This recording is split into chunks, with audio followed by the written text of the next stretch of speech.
अभी कांग्रेसी धरना प्रदर्शन कर रहे हैं, क्या कारण है, क्या मांग है आपकी? देखिए, ऐसा ना, जनता को अब भारतीय जनता पार्टी की सरकार पर तो कोई विश्वास रहा नहीं। दुर्भाग्य इस बात का है कि जो जिन अधिकारी को जनता की सेवा के लिए जो तनख्वाह मिलती थी, वो भी अब इनके रंग में ऐसे रंग गए हैं कि बजाय जनता के प्रॉब्लम्स को देखकर, आप देखिएगा पूरे हल्द्वानी के अंदर सड़कें टूटी हैं, डेंगू के लार्वा घर घर पैर पसार रहे हैं, बैल सांड रोडों में घूम रहे, पता नहीं कितनी मौतें उन्होंने कर दी, कितने लोगों को उन्होंने मार दिया, गोला का पुल टूट गया, यहाँ पर जो है आवागमन बंद है, किसान परेशान है, लेकिन किसी को कोई चिंता नहीं है, क्योंकि सैया भय कोतवाल तो डर काहेगा। भाई सीधी बात है, चल रहा है भगवान की दुआ से, चाहे ये स्टेट चल रहा है। अब इन अधिकारी जो गोद में ले लेकर के बजाय अपने काम को करने के बजाय गोद में ले लेके घूम रहे हैं भारतीय जनता पार्टी के जनप्रतिनिधियों को, क्या आओ स्थानीय निकाय का चुनाव है और स्थानीय निकाय के चुनाव में गली गली जा रहे हैं, मतलब एक तरह से भारतीय जनता पार्टी के एजेंट बनकर करके जा रहे हैं जन प्रशासन।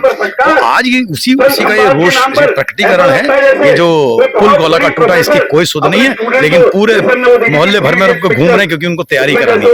ये दुर्भाग्य है इस देश का, प्रदेश का, कि ट्रिपल इंजन की सरकार होने के बाद भी आज ये है। क्यों? क्योंकि इनको आसानी से सीट मिल गई, आसानी जीत जाते हैं, इनको कोई फिक्र थोड़ी किसी की, जीत रहे बस, क्योंकि जैसे आता है धार्मिक उन्माद फैला देते हैं, कभी जाति का संकट खड़ा कर देते हैं देश के अंदर, कभी संविधान की बातें कर करके देश का मनोवैज्ञानिक रूप से लोगों का शोषण करके वोट ले लेते हैं, और कहीं कहीं पर तो हैक कर देते हैं साहब, ये मशीनें तक हैक हुई हैं। तो ये सब इस देश के अंदर हो रहा है, कोई इनको फिक्र नहीं है। नौकरशाही बिल्कुल बेलगाम है, बुरी तरीके से भ्रष्टाचार, जिस काम के कभी दिए जाते थे, लोग कहते हैं, हम नहीं कह रहे, लोग कह रहे हैं, भ्रष्टाचार का आलम यह है कि जिसके 5,000 रुपए मांगते थे यही अधिकारी भ्रष्टाचार में चोरी छुपे, आज वो यार खुले हम 5 लाख रुपए मांग रहे हैं, कोई रोकने वाला नहीं।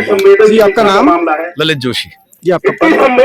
मैं प्रदेश कांग्रेस कमेटी का पूर्व में सचिव भी रहा हूँ और प्रदेश कांग्रेस में मेंबर भी रहा हूँ, मैं छात्र संघ का अध्यक्ष भी रहा हूँ। यही मेरी पहचान है। धरना दिया है, क्या कारण है जो प्रदर्शन और धरना दिया है? देखिए, आपदा से पूरा प्रदेश जूझ रहा है और सरकार सोई हुई है, और आज हम एक परिणति यहाँ पर गोला पुल के माध्यम से हमने आपदा की स्थिति को देख लिया।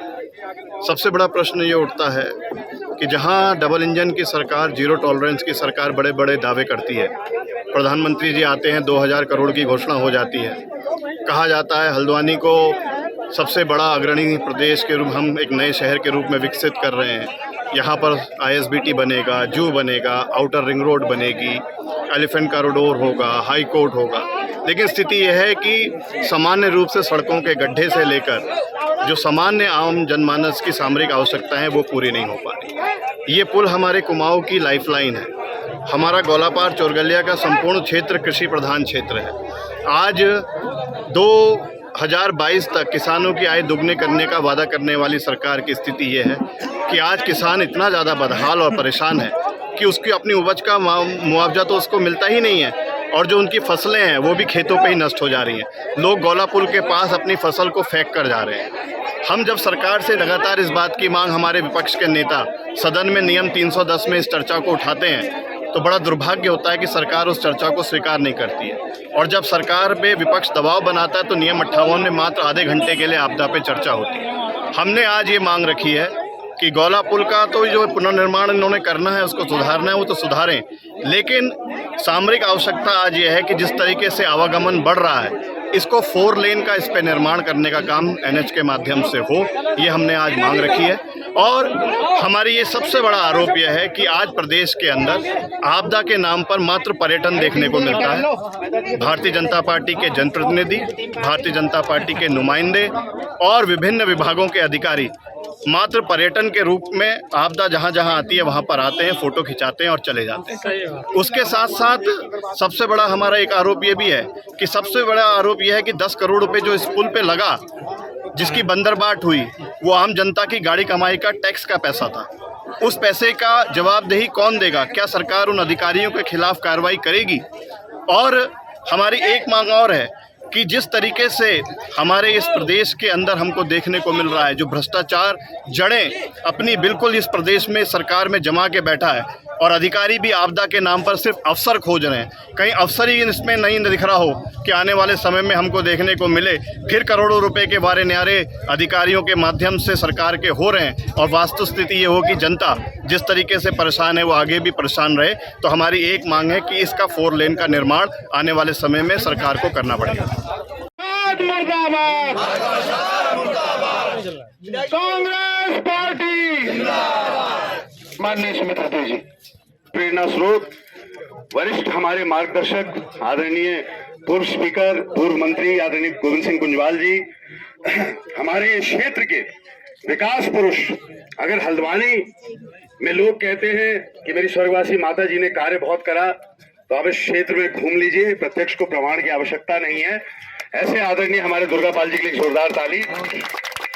मेरे भाई और वक्तव्य, और मैं कह सकता हूं, मैं हमेशा कहता हूं कि संजीव भाई की जो राजनीतिक गुणवत्ता और सोच है वाकई में सराहनीय है। हमारे भाई संजीव आर्या जी समेत जिलाध्यक्ष महोदय, क्षेत्र के काश्तकारों को, हमारे युवा साथियों को, बेरोजगारों को, महिलाओं को, हर तरीके से अगर आप देखें, मैं बार बार इन 3 शब्दों का इस्तेमाल करता हूं, आर्थिक, सामाजिक, न्यायिक व्यवस्था सारी ध्वस्त हो चुकी है।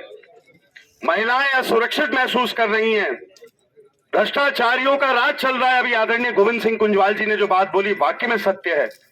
ऐसा भ्रष्टाचार, ऐसा रावण राज आज तक उत्तराखंड के इतिहास में हम लोगों ने नहीं देखा है। हमारे लिए बड़े शर्म की बात है कि यहाँ अधिकारी इतने हावी हो चुके हैं कि 9 करोड़ 65 लाख रुपए देख लीजिए उसमें क्या भरा हुआ है। उस दिन हम बगड़वाल जी हमने पूरा निरीक्षण करा, 9 करोड़ 65 लाख रुपए की मिट्टी भर दी यहाँ पे पुल में, लीपा पोती कर रहे हैं। मुझे समझा रहे थे संजीव भाई, IIT रुड़की से हमने प्लान बनवाया, IIT रुड़की 9 करोड़ 65 लाख रुपए की मिट्टी भरवाएगी क्या? मुल्तान से भरान करके डंपरों से मिट्टी लाए हो यहाँ पे जो 9 करोड़ 65 लाख की मिट्टी है? मैं पूछना चाहता हूँ,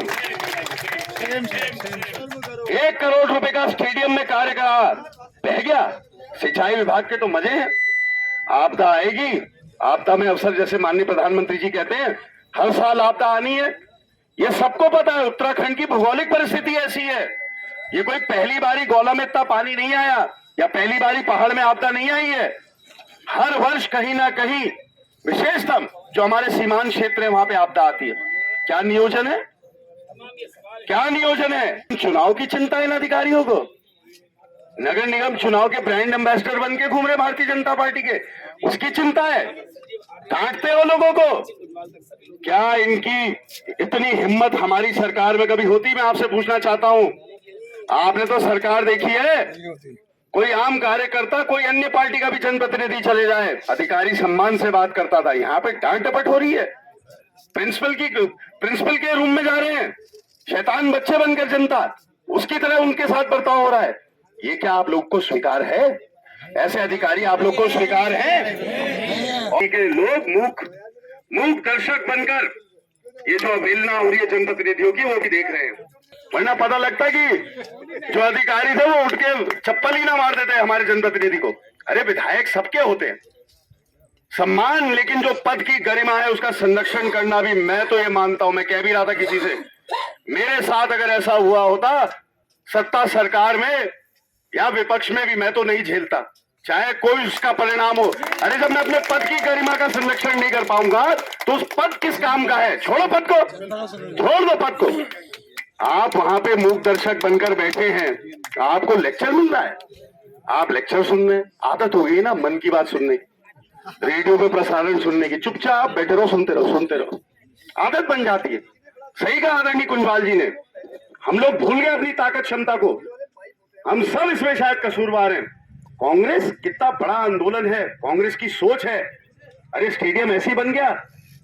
अभी मैं देख रहा हूं उत्तराखंड प्रीमियर लीग का प्रसारण OTT चैनल है, एक फैन कोड उस पे हो रहा है।